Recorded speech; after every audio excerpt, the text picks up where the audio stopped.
السلام علیکم ورحمۃ اللہ وبرکاتہ۔ میں سوشل میڈیا فیملی میں ٹھیک ہوں الحمدللہ، آپ بھی ٹھیک ہوں گے انشاءاللہ۔ تو چلیے بنا تاخیر کے آج کا سوال اور اس کے جواب کے ساتھ میں حاضر ہوں۔ تو سوال ہے، مالدار خاتون ہو اور اپنے مال میں سے اپنے عزیز و اقارب یعنی اپنے رشتہ داروں کو تحائف دیتی ہوں، اس سے میرا خاوند ناراض ہوتا ہے اور اس کا کہنا ہے کہ بیوی کے لیے ایسا کرنا شرعاً جائز نہیں ہے، وضاحت کریں۔ تو بہت ہی اچھا سوال ہے۔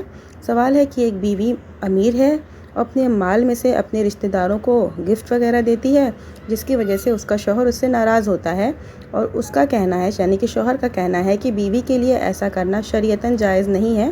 تو چلیے آج اسی کا جواب دیں گے، وضاحت کریں گے اس کی۔ اگر ابھی تک آپ نے میرے چینل کو سبسکرائب نہیں کیا ہے تو پلیز سبسکرائب مائی چینل۔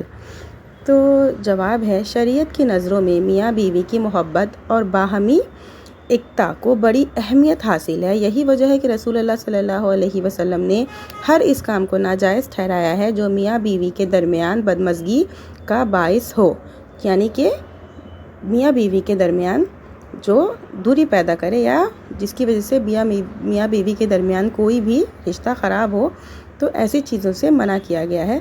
رسول اللہ صلی اللہ علیہ وسلم کا ارشاد گرامی ہے کہ کسی عورت کے لیے جائز نہیں ہے کہ وہ اپنے مال میں سے کسی کو عطیہ یعنی کہ گفٹ دے، کیونکہ اس کا خاوند اس کی عصمت کا مالک ہے۔ یہ ابو داؤد کی روایت ہے۔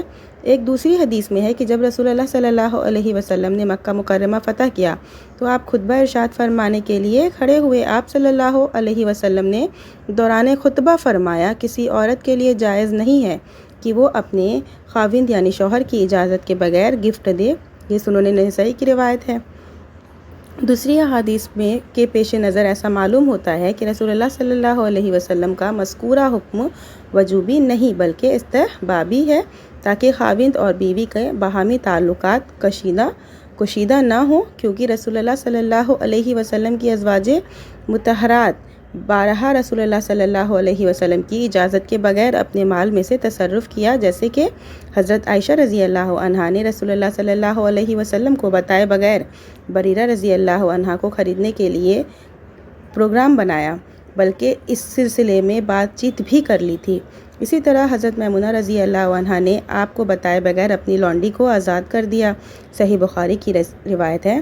ممانعت والی حدیث میں یہ منع بھی کیا جا سکتا ہے کہ اپنے مال سے مراد خاوند کا وہ مال جو بیوی کے تصرف میں ہوتا ہے، اس میں تو لازمی طور پر اجازت لینا چاہیے، یعنی کہ جو شوہر کا مال ہے اس میں اجازت لینا چاہیے اور بیوی کے خود کے مال میں بھی شوہر کی اجازت لینا چاہیے۔ امید کرتی ہوں آپ کو جواب پسند آیا ہوگا۔